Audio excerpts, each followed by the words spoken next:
కూటమి ప్రభుత్వంలో రాష్ట్రాన్ని అన్ని రంగాల్లో అభివృద్ధి చేయడంతో పాటు అన్ని వర్గాల ప్రజల సంక్షేమ అభివృద్ధికి CM Chandrababu Naidu deputy CM Pawan కళ్యాణ్లు కృషి చేస్తున్నారని రాష్ట్ర సివిల్ సప్లైస్ కార్పొరేషన్ చైర్మన్ తోట సుధీర్ పేర్కొన్నారు. కార్పొరేషన్లోని 23వ డివిజన్ జనసేన పార్టీ ఆధ్వర్యంలో సుపరిపాలనకు ఏడాది కార్యక్రమంలో భాగంగా డివిజన్కు చెందిన జనసేన నాయకుల ఆధ్వర్యంలో జరిగిన వేడుకల్లో ముఖ్య అతిథిగా రాష్ట్ర సివిల్ సప్లైస్ కార్పొరేషన్ చైర్మన్ తోట సుధీర్ పాల్గొనగా విశిష్ట అతిథులుగా ఉమ్మడి తూర్పుగోదావరి జిల్లాల లారీ ఓనర్స్ అసోసియేషన్ అధ్యక్షులు దుగ్గన బాబ్జీ, సూపర్ బజార్ చైర్మన్ ప్రసంగి ఆదినారాయణ, ప్రముఖ వైద్యులు సి కిరణ్లు పాల్గొని దీపావళి సంబరాల్లో భాగంగా భారీ ఎత్తున బాణసంచ కాల్చారు. ఈ కార్యక్రమంలో జనసేన నాయకులు రబల రాంబాబు, వరద దొరబాబు, బట్టులీల, భజన సత్యబాబు, కొండమూరి గంగాధర్, మరియా, మజ్జి సంతోష్, రమేష్ తదితరులు పాల్గొన్నారు. పవన్ కళ్యాణ్ గారు మన ఆరాధ్య దేవుడు, మనందరికీ కూడా జనసేన పార్టీ అధినేత.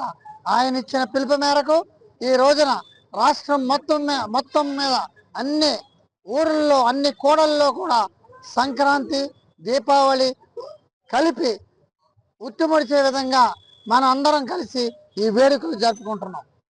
ఇందులో భాగంగా ఈ 24వ వార్డులో 23వ వార్డులో మన బాబ్జీ గారు తదితర పెద్దలందరి సమక్షంలో ఈ రోజున చేస్తున్నాం. ఒకటే చెప్తున్నాను, జగన్మోహన్ రెడ్డి యొక్క అరాచక పాలన అయిపోయింది. 11 సీట్లకే పరిమితమైనటువంటి జగన్మోహన్ రెడ్డి మళ్ళీ మనం 2వ సంవత్సరం విజయోత్సాహాల సభ వచ్చేటప్పటికి జీరోలో ఉంటాడు. ఆ 11 మంది కూడా ఎప్పుడు బయటికి పోదామా, ఎప్పుడు కూటమి ప్రభుత్వంలోకి వచ్చేద్దామని ఉవ్విళ్ళేరుతున్నారు. జగన్మోహన్ రెడ్డి పాలన అయిపోయింది, ఇంకా కూడా భ్రమలో బతుకుతున్నారు. ఏదో రోజు నేను వచ్చేస్తాను, అవి చేస్తాను.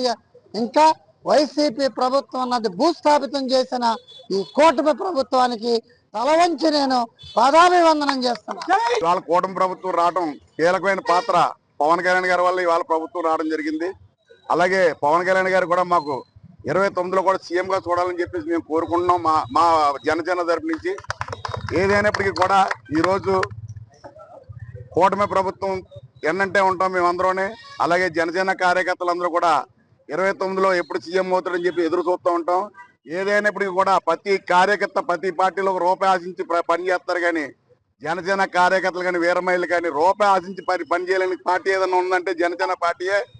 ఏదైనప్పటికీ కూడా ఈరోజు తోట సుధీర్ గారికి ఇవాళ సివిల్ సప్లై చైర్మన్ అవ్వడం, సిటీ ప్రెసిడెంట్ గా ఉండడం, ఇవాళ అందరికీ కూడా ఇవాళ కార్యక్రమాలు సిటీలో కూడా అన్ని కూడా గొప్పగా జరగడం కూడా ఇవాళ మొదలైంది. ఇవాళ సంవత్సరం 2వ సంవత్సరం వచ్చేటప్పటికి ప్రతి కార్యకర్త కూడా బలంగా ఉండాలని, ప్రతి కార్యకర్త కూడా ఇబ్బంది లేకుండా ఇంకా బలం పెంచుకోవాలని చెప్పేసి అందరికీ కూడా కోరుకుంటూ ఈ కార్యక్రమానికి వచ్చిన ప్రతి జనసేన కార్యకర్తలకి, వీరమహిళలకి, నాయకులకి అందరికీ కూడా పేరు పేరున ధన్యవాదాలు చెప్పుకుంటూ, ముఖ్యంగా మన వరద దొరబాబు కానీ అడవాల రాంబాబు కానీ 23వ వార్డు ఇన్ఛార్జీలిద్దరికి కూడా వీళ్ళిద్దరికీ కూడా పేరు పేరుని ధన్యవాదాలు చెప్పుకుంటూ సెలవు తీసుకుంటాం. సరిగ్గా సంవత్సరం క్రితం మనం విజయోత్సవం చేసుకున్నామండి.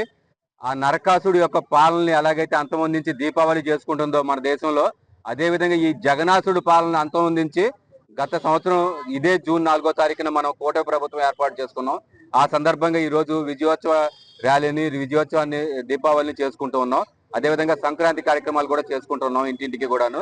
ఈ విధమైనటువంటి మంచి ప్రభుత్వం మంది కూటమి ప్రభుత్వం, మంచి ప్రభుత్వం, ప్రజల ప్రభుత్వం. ఈ ప్రభుత్వాన్ని అందరూ కూడాను ఆదరిస్తున్నారు, చాలా హ్యాపీగా ఉన్నారు. ఇలాగే సాగాలని చెప్పని వచ్చే 15-20 ఏళ్ళు కూడా ఇలాగే సాగాలని చెప్పని కోరుకుంటున్నాను. మన కూటమి నాయకులకి, పెద్దలకి, సిటీ ప్రెసిడెంట్ గారికి, మా అందరికీ ఆరాధ్యమైన బాబ్జీ గారికి, కిరణ్ గారికి, ప్రెసిడెంట్ ఆదినారాయణ గారికి నమస్కారం చెప్తున్నాను. నాతోటి ఉన్న కార్యకర్తలకి, ఇన్ఛార్జీలకి, మా వార్డులో ఉన్న కాకుండా ఇతర వార్డులో అందరికీ కూడా నమస్కారం తెలియజేస్తున్నాను. అయితే ముఖ్యంగా తెలియజేయండి, చాలా ఆనందోత్సవంతో ఉన్నాము. ఎప్పుడైతే ఇదే రోజు సంవత్సరం క్రితం అయితే మాకు ఆనందానికి హద్దులు లేకుండా ఉన్నాయి. అయితే ఈ కార్యక్రమాన్ని చేసుకోవడం కూడా అందరూ స్వచ్ఛతంగా చేసుకున్నాం. దాన్ని బట్టి వచ్చే సంవత్సరం కూడా ఇంకా బలోపేతంగా ఉండి మా అందరికీ కూడా, మా కార్యకర్తలకి, మా ఇన్ఛార్జి కూడా మాకు సహకారంగా ఉండి అన్నయ్య గారు సహకారం అందిస్తున్నారు. ఇంకా ఎక్కువగా చేయాలని, ప్రతి ఒక్కరికి బలం చేకూర్చాలని, అన్నయ్య గారు సీఎం అవ్వాలని పవన్ కళ్యాణ్ గారు కోరుకుంటున్నారు.